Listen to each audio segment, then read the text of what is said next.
Mangkhut a durement frappé les Philippines, Hong Kong, Macao. Maintenant, le typhon sévit à l'intérieur des terres chinoises. Ordre a été donné d'évacuer à 2,5 millions de personnes. Des dizaines de milliers de bateaux de pêche ont dû rester à quai. Très étonné de voir le gouvernement italien adopter une attitude qui est très proche de l'attitude qu'adoptent beaucoup de régimes autoritaires en Europe, c'est-à-dire qu'on coupe les vivres aux médias pour mieux les contrôler. On doit réformer l'audiovisuel public, on doit en fait repenser la proposition de valeur de l'audiovisuel public dans un monde qui est devenu numérique, dont les concurrents ne sont plus des concurrents locaux, dont les concurrents ne sont plus les concurrents linéaires, par rapport à un citoyen dont les modes de consommation audiovisuelle sont maintenant devenus multiples.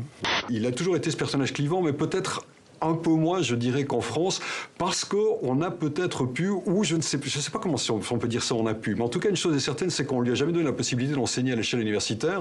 Les notes de sa thèse n'étant pas suffisamment bonnes, il n'a jamais pu être un enseignant dans une université suisse. Hôtel, café, restaurant, je traverse la rue, je vous en trouve, ils veulent simplement des gens qui sont prêts à travailler, avec les contraintes du métier.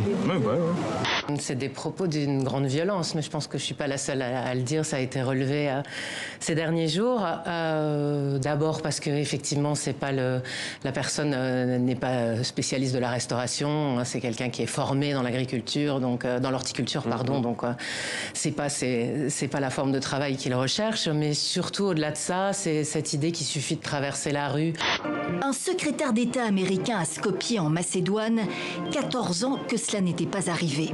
Et si Jim Mattis est venu, c'est pour appuyer le oui au référendum sur le changement de nom du petit pays des Balkans, lié en toutes lettres à son adhésion à l'OTAN.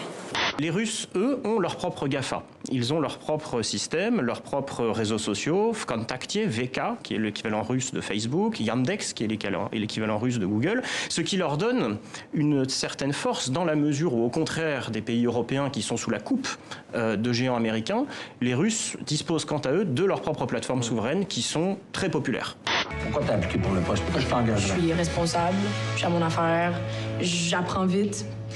Je peux-tu vous piquer comme une ou deux frites parce que j'ai pas dîné?